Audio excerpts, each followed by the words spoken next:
Hi YouTube, this is Evie. Welcome back to my channel, and today I have another video for you all. This is going to be another one of my more opinion-based videos, so please do keep that in mind. This is not me saying definitively that this is what is right. I'm not trying to say this is what the truth is.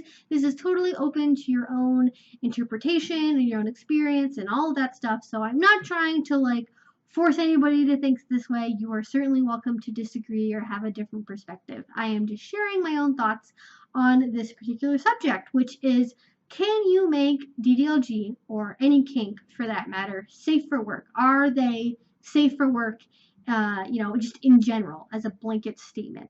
And the reason why this came up is I had somebody on my Tumblr ask me a question a couple days ago, and it was basically, I have a friend who is also in the lifestyle, and she says that BDSM is not safe for work, but that DDLG is, and sort of, do you have any advice / opinions about that? And here we are.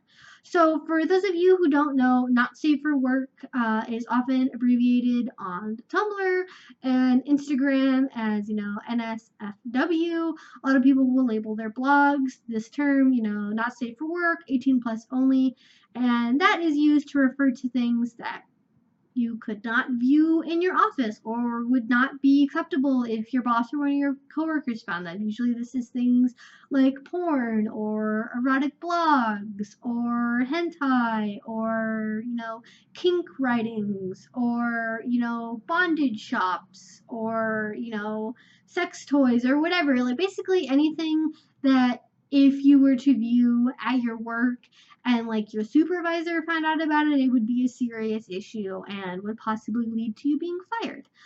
Safe for work means something is safe to view at work. This is just usually really, really mundane stuff, like maybe checking your vanilla Facebook account when you're on a break, or going to, the news online, or maybe checking Reddit or something on your phone, things that generally would be okay if you access them at work. They may be personal, they may involve, social media and things like that, but things that, would just be considered normal, mundane, everyday activities that you wouldn't get in trouble for. And I understand when people use the terminology for things like blogs or photos or content in general. It makes sense to say, this is content that you should not view at work. This is content that you can view at work. But when it comes to labeling an entire lifestyle not safe for work or safe for work, I have a bit of a problem, wrapping my head around that. And I think where this is coming from is people are trying to say, DDLG, pet play, whatever, is safe for work. It is okay because this is a part of who I am, and I should not be, expected to hide this part of who I am when I am, in a workplace or around vanilla people or whatever. And another thing that kind of goes along with that thought is, BDSM, that's not safe for work. That's so scary and dangerous, but DDLG is different. DDLG is so cute and it's innocent, and I don't see any problem with calling my partner daddy at the grocery store, and I don't see why I can't wear a binky when we're at the movies, and I don't understand why I wouldn't be able to hold my teddy when I'm taking a math test at college or whatever. That is, I think, what is sort of people are getting at when they're saying, oh, but this is safe for work, it's fine. Or they say they have a safe for work little blog or a safe for work, kink blog of some kind. But just stop and think about that for a second. And does that really make sense? Can you really have something that is kink oriented and say categorically all of BDSM is not safe for work, and then categorically DDLG is safe for work? You cannot separate DDLG or pet play or whatever from BDSM. You cannot do that. Most pet play and most DDLG is going to take form, as part of a power exchange dynamic.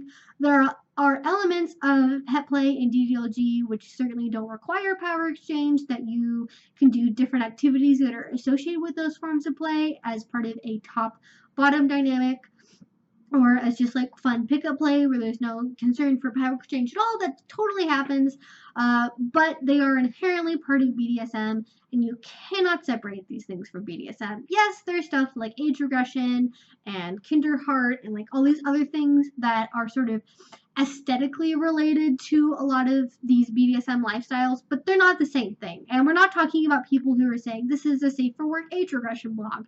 We're specifically talking about people who are taking the name of a subset of BDSM and saying that it is safe for work, which I don't believe is possible. To you, that thing that reblogging, that, cute girl who is wearing like a I love you daddy shirt, or, pictures of like girls in like fluffy lingerie or whatever, those kinds of things, and sort of the context in which they are done and the captions of them and sort of the overall like themes of the blog, like not everybody is going to view it the same way as you.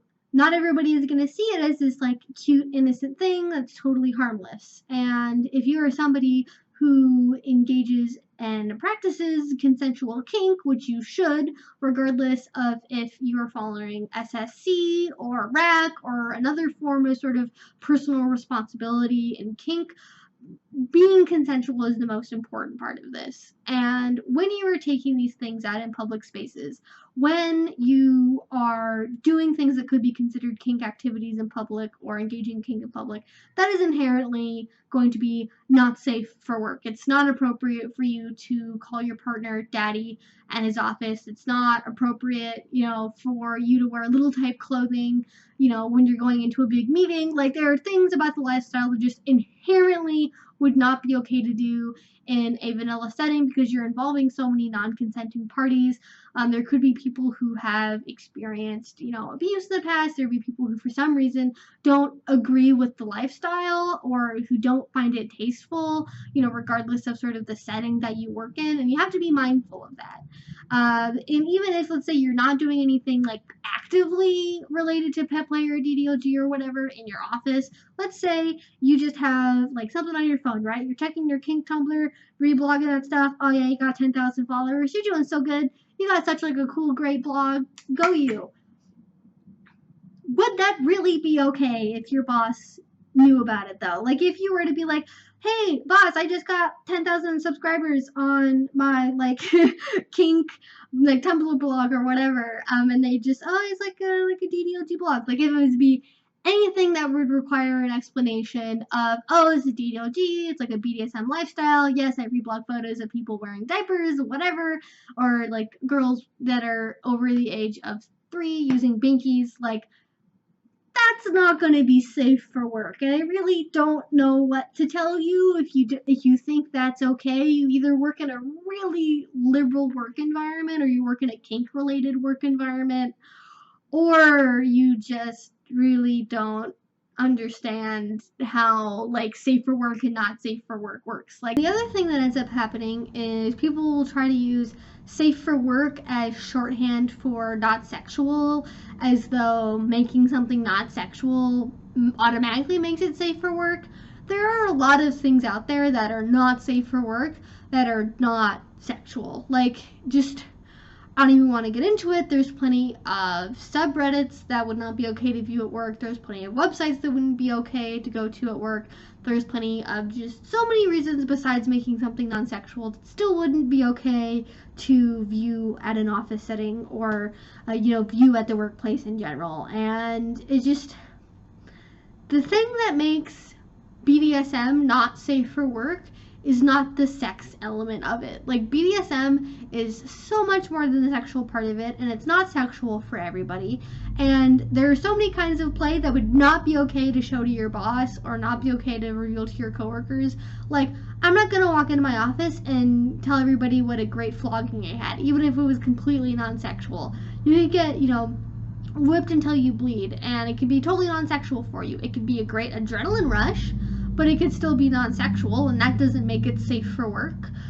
Basically, what I'm trying to get at here is you can't make kink safe for work. You can't sterilize kink like that to like make it palatable for everybody to view and everybody to think, okay, yeah, that's normal, that's fine. Like, you can't do that. BDSM is taboo, sex in general is taboo, alternative lifestyles are taboo, and you really can't bring those into your office. You really can't bring those to the forefront in a very obvious way with people who might not be consenting. And you just have to keep that in mind. It does suck that, you know, you have to stay personal and private about your lifestyle when it is something that is very, like, close to your heart and very much part of who you are, but that's why we have things like day callers. There are ways to remind yourself of your lifestyle and remind yourself of why it's so important to you, be true to who you are without being super obvious about it. Again, that's why things like day callers are around. But that's sort of where I want to end it today. If you guys have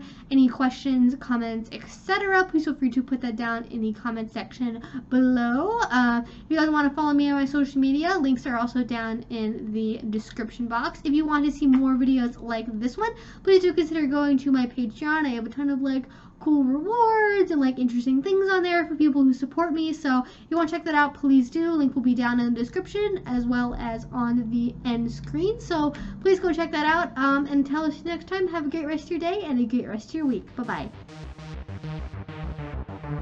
bye.